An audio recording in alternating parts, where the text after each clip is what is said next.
Last વિડીયોમાં આપણે policy documents વિશે ડિટેલમાં જાણ્યું અને પોલિસી ડોક્યુમેન્ટના પાર્ટ વિશે માહિતી મેળવી. આ વિડીયોમાં આપણે પાર્ટ 2 એટલે કે પોલિસી અગર લેપ્સ થઈ જાય છે તો એના માટેની રીઇન્સ્ટેટમેન્ટની શરતો, એ સિવાય આપણે ગ્રેસ પીરિયડ, અસાઇનમેન્ટ અને નોમિનેશન વિશે ડિટેલમાં જાણીશું. વિડીયો શરૂ કરતાં પહેલાં હું પ્રશાંત, તમારો વીમા મિત્ર, અમારી ચેનલ ઇન્સ્યોરન્સ ઇન ગુજરાતીમાં તમારું ફરીથી સ્વાગત કરું છું. તો ચાલો શરૂ કરીએ.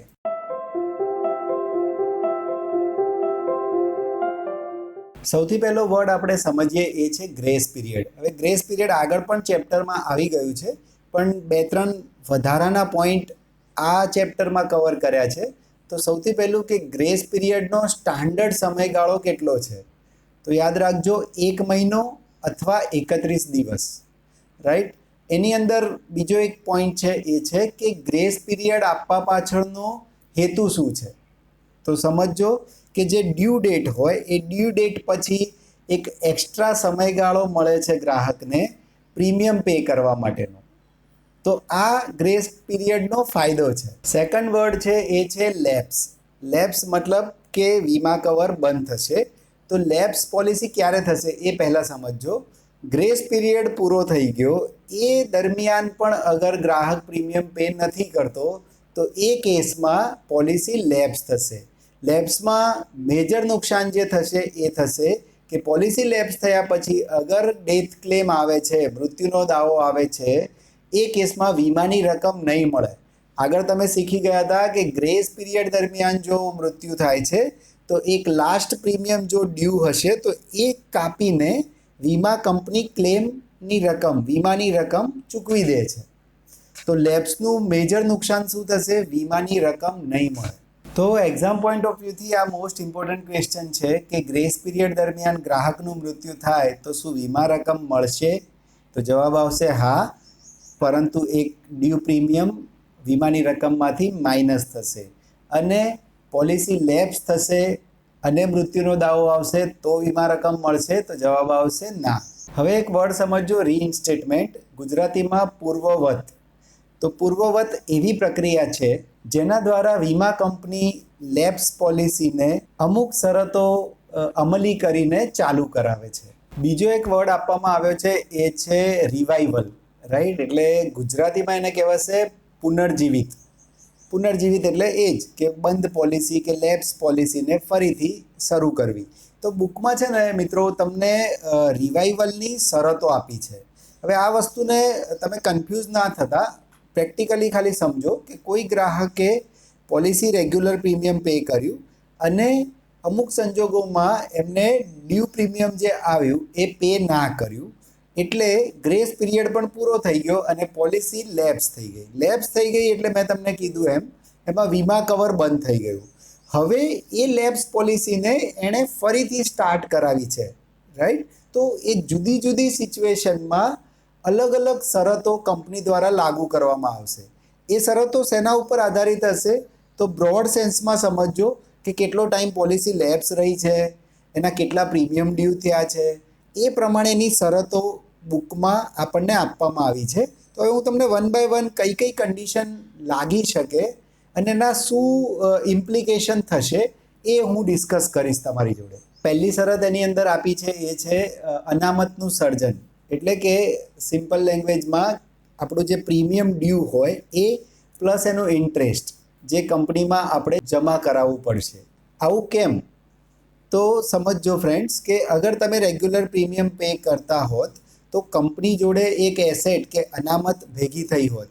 હવે તમે જો પ્રીમિયમ પે ના કર્યું તો કંપની જોડે એટલી એસેટ કે અનામત ઓછી થઈ.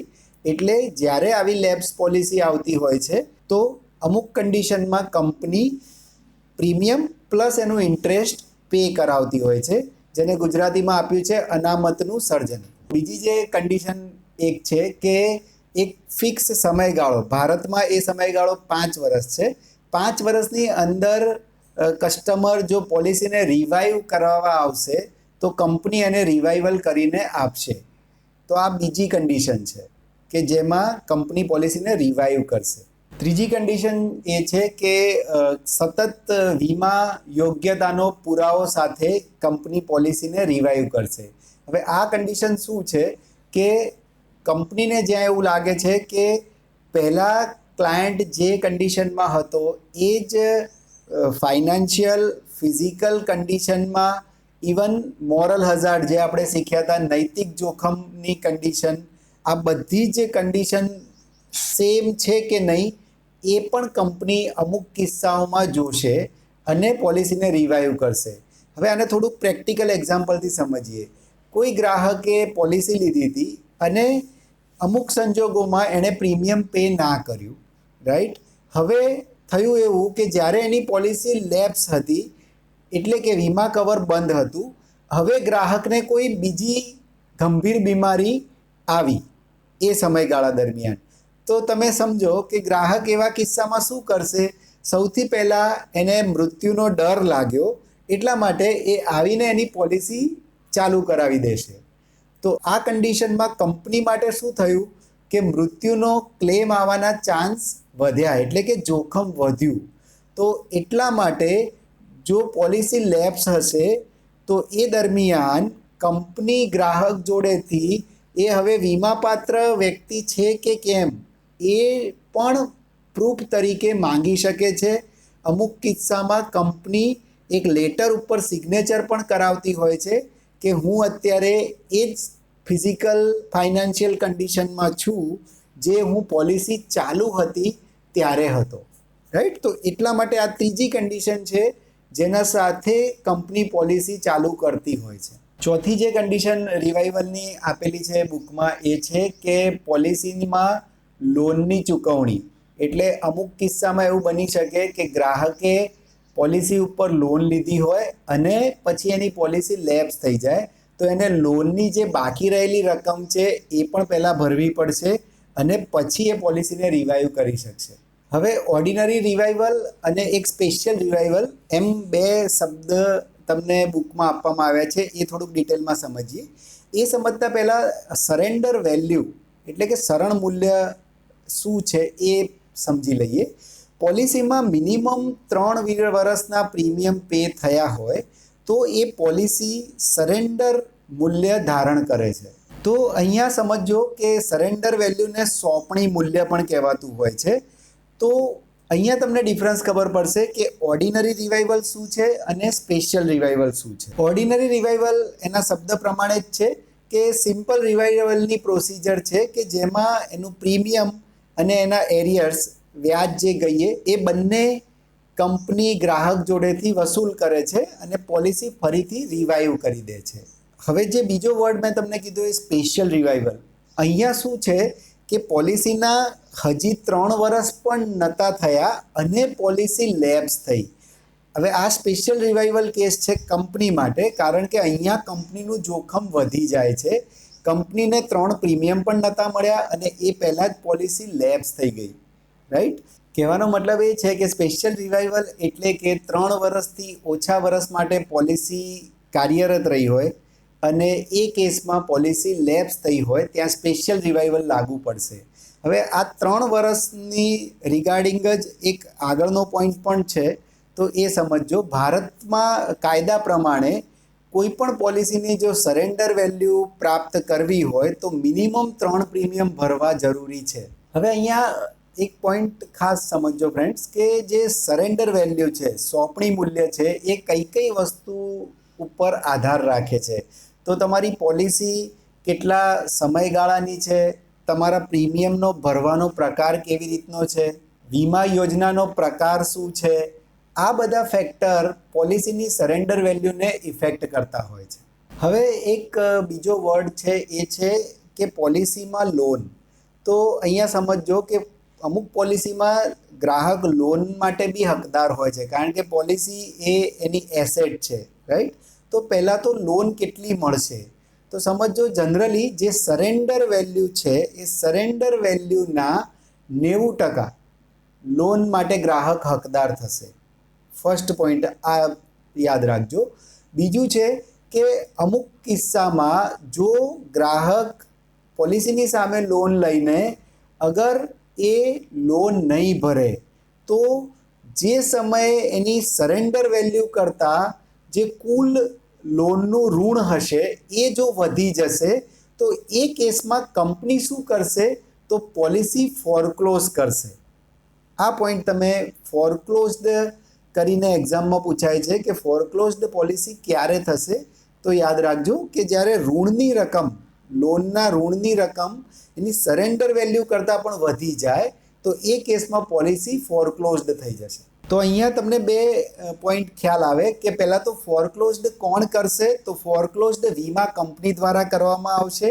વીમા કંપની પોલિસી ફોરક્લોઝ કરતાં પહેલાં જનરલી ગ્રાહકને એક નોટિસ મોકલતી હોય છે અને એ નોટિસમાં ગ્રાહકનું કેટલું ઋણ બાકી છે કંપની જોડે એ જોતી હોય છે અને એ નોટિસ પર અગર ગ્રાહક નથી પૈસા પે કરતો એ કેસમાં પછી વીમા કંપની પોલિસીને ફોરક્લોઝડ કરતી હોય છે. તો બેઝિક ડિફરન્સ શું છે કે ફોરક્લોઝડ કંપની દ્વારા કરવામાં આવે છે પણ સરેન્ડર ગ્રાહક કરી શકે છે. એટલે કે પોલિસીમાં અમુક વર્ષ પ્રીમિયમ પે કર્યા પછી એવી સિચ્યુએશન છે કે જ્યાં ગ્રાહકને પ્રીમિયમ ભરવા જ નથી અને પોલિસી બંધ જ કરવી છે તો ગ્રાહક જે પગલું ભરશે એને કહીશું આપણે સરેન્ડર. તો મિત્રો અહીંયા હવે આપણે આ ચેપ્ટરનો લાસ્ટ ટોપિક ડિસ્કસ કરી લઈએ, એ છે અસાઇનમેન્ટ અને નોમિનેશન. હવે પહેલાં બે શબ્દો તમે ડિટેલમાં સમજજો. અસાઇનમેન્ટ એટલે ઇન્સ્યોરન્સ એક્ટ પ્રમાણે સેક્શન 38 છે, રાઈટ? તો એનું સેક્શન તમને એક્ઝામમાં પૂછાઈ શકે કે અસાઇનમેન્ટનું પહેલાં તો સેક્શન કયું છે, તો સેક્શન 38 એ અસાઇનમેન્ટ છે અને ઇન્સ્યોરન્સ એક્ટ પ્રમાણે સેક્શન 39 એ નોમિનેશન છે. આલ્ફાબેટિકલમાં એ પહેલો આવે છે તો તમે એ પ્રમાણે યાદ રાખજો કે એ ફર્સ્ટ આવે છે, એન પછી આવે છે, તો એ 38, એન નોમિનેશન, એન 39. તો તમને જલ્દી યાદ રહેશે. બીજું, અસાઇનમેન્ટનું ગુજરાતી થાય છે સોંપણી. હવે પહેલાં આપણે અસાઇનમેન્ટ શબ્દને ડિટેલમાં સમજીએ. અસાઇનમેન્ટ શું છે કે જ્યારે કોઈ વ્યક્તિ એની પોલિસી બીજાના નામે કરે છે, એટલે કે બીજાને સોંપણી કરે છે, એને આપણે અસાઇનમેન્ટ કહીશું. જનરલી કોઈ વ્યક્તિ પોલિસીની અગેન્સ્ટમાં લોન લે છે તો એને કહેવાશે, એને એની પોલિસી, સમજો બેંકમાંથી લોન લીધી હોય તો પોલિસી બેંકને અસાઇન કરી. અસાઇનમેન્ટમાં શું થશે? માલિકી ચેન્જ થશે, ટાઇટલ ચેન્જ થશે. એક ડિફરન્સ આ છે. નોમિનેશન શું છે કે નોમિનેશનમાં અગર વીમો જેનો છે એનું મૃત્યુ થાય છે તો વીમા કંપની કોને પૈસા આપશે? તો નોમિનીને પૈસા આપશે, રાઈટ? તો નોમિનીનો રોલ ક્યારે આવે છે? જ્યારે વીમા ધારકનું મૃત્યુ થાય છે એ કેસમાં નોમિનીનો રોલ આવે છે. ત્યાં સુધી નોમિનીનું કોઈ પણ કામ નથી. તો આ ડિફરન્સ બેઝિક છે કે નોમિનેશન અને અસાઇનમેન્ટ. તો અસાઇનમેન્ટમાં ટાઇટલ ચેન્જ થશે, નોમિનેશનમાં ટાઇટલ ચેન્જ નહીં થાય. બીજું કે નોમિનીનો એક બીજો ક્વેશ્ચન પણ આવે છે કે એપોઇન્ટી ક્યારે રાખવો પડશે? તો જ્યારે નોમિની 18થી નાની ઉંમરનો હશે, એટલે કે માઇનોર હશે, એ કેસમાં એક એપોઇન્ટી કમ્પલસરી રાખવો પડશે. એપોઇન્ટીનું કામ શું છે કે જો નોમિની માઇનોર છે તો એ કેસમાં વીમાની રકમ એપોઇન્ટીને મળશે, એટલે કે એ પૈસાની દેખરેખ રાખશે અને જે તે ટાઈમે નોમિની 18 વર્ષથી મોટી ઉંમરનો થશે ત્યારે એને વીમાની રકમ આપી દેવામાં આવશે. તો આ લાસ્ટ પોઈન્ટ હતો જે પણ તમને બુકમાં કવર કરવામાં આવ્યો છે. આને રિલેટેડ કોઈ પણ ક્વેશ્ચન તમને એક્ઝામમાં અસાઇનમેન્ટ નોમિનેશનના આવી શકે છે, તો આ પોઈન્ટ ખાસ ધ્યાનથી સમજજો. અહીંયા આપણે આપણું ચેપ્ટર 14 પૂરું કરીએ છીએ.